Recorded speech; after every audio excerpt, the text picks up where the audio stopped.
My name is Katie, and in today's video we are doing something that I normally do not do on this channel, which is we are actually going to follow a pattern. I know, shocking, right? I normally do not follow patterns. I normally totally wing everything and just hope for the best. But for today's video, I decided to actually try out investing in a pattern to see how it works. I know a lot of times sewing is super scary, and if you are a total beginner, this project is perfect. We're using the Simplicity 8716 pattern for this, but here's the twist. Because nothing on this channel can be simple. No, it's gotta be a little different. So I decided to help one of my friends who's an absolute beginner sewer, has zero sewing experience, make a dog, sheep, lamb thing. It is actually supposed to look like a sheep because it is a baptismal gift. We use this kind of fuzzy fabric from Joann's that totally looks more sheep-like, but it's definitely still a dog. Like, this pattern is still 100% a dog and not a sheep, but hopefully they will still like it anyway. So let's get started. We are using the Simplicity 8716, which is a one-size-fits-all pattern. And then you can see it has a couple different options. So it has like a dog, a bear, and a cat. And then I'm going to pick through some of my remnant fabrics that I had from Joann's. And then I'm literally just going to lay out the pattern, and we are going to cut out the front and back piece. So this is really simple. It literally only has two pieces. You're going to lay out your material folded over. So when you cut it out, you're actually going to have two front pieces and two back pieces. And I'm going to use my rotary cutter on my cutting mat, but you can also just cut this out with scissors. I ended up using a more difficult material. If you use just standard fleece, this would be super simple. But this material is actually very silky and slick on the back, and it also shedded everywhere. So I had this white fur everywhere on my cutting mat, on my sewing machine, on my cell phone. It was just absolutely everywhere.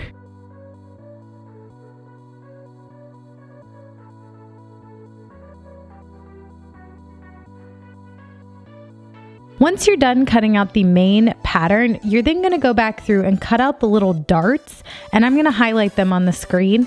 And these darts are what you're actually going to sew first, and you're just going to literally pinch the material in a big triangle and just sew straight down on it. I followed the steps in the instructions, which said to add the darts first, but I feel like this part doesn't actually matter because the next step is that you're going to sew the button eyes on, which you totally could have done first while your pattern was flat. With the dart in his nose, you're going to have a little bit of a curve to it.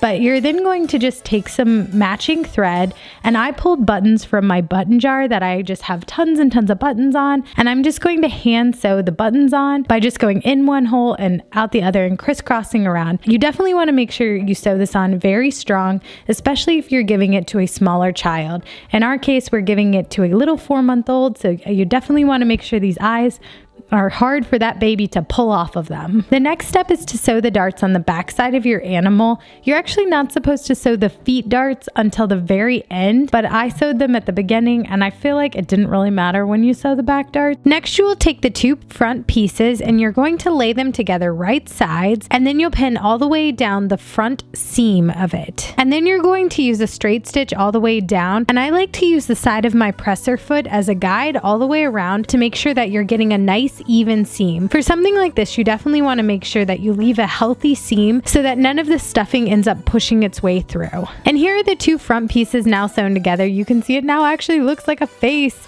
especially if I could like aim the camera correctly, that would work so much better. And here's what the flat lay looks like. You can now see kind of the shape of his nose forming. I'm going to take some embroidery thread as well as an embroidery needle, and I'm going to actually just sew a nose all the way across back and forth to give it that nice little black nose. Alternatively, you can also just add another button. After sewing the darts on the back panel, you're then going to attach the two back pieces together in the middle, but you're actually going to leave a little spot open to stuff all the stuffing in. So make sure that that spot is big enough to fit your hand, because you're going to want to be able to turn your entire creature inside out and then stuff him. Lightning strikes by my window. It's my chest right in the morning. And here's what the back looks like. You can see we've left that little space open. After you have the 2 front pieces and the 2 back pieces sewn together, you're then going to face the 2 materials right sides together, and you're going to pin all the way around the outside, and you're just going to sew the entire thing using a straight stitch.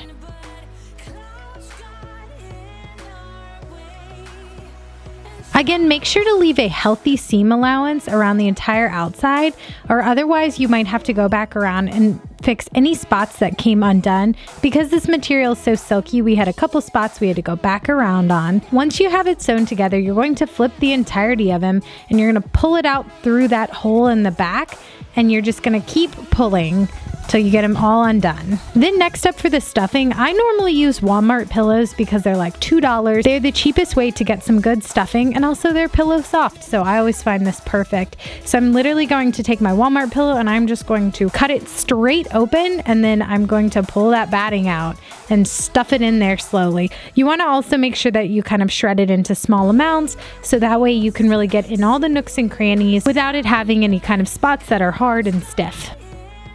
Then once you've gotten him completely stuffed to your liking, you're just going to take a standard needle and thread, and you're just going to push under the raw edges and just sew all the way across to just close up that gap so none of the stuffing comes out.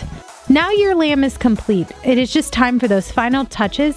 So I'm going to take some beautiful blue ribbon that I just had laying around, and I'm going to cut it into a nice cute bow to add. And I'm actually going to take the ends of the bow and snip them in a triangle shape, so that way you'll have a nice clean finished edge. And you are done.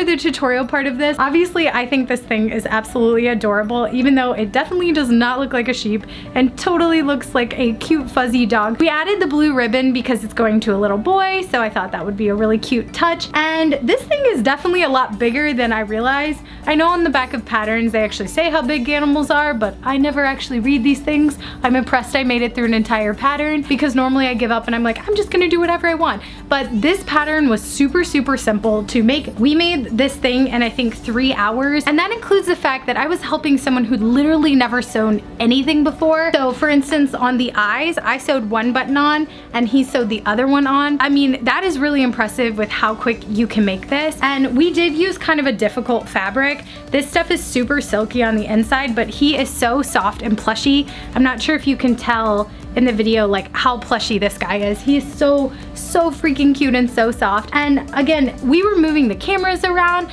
and stuff like that, so if you didn't have to move cameras and change camera angles, I think you could literally make this in like an hour. And I think this pattern would be something amazing to do, especially if you had a little kid, because while we were stuffing him, I was like, wait a second, instead of going to the store where you stuff a bear, I won't say the exact name on this, but instead of going to that store, you could literally make a ton of these, and they have different shapes.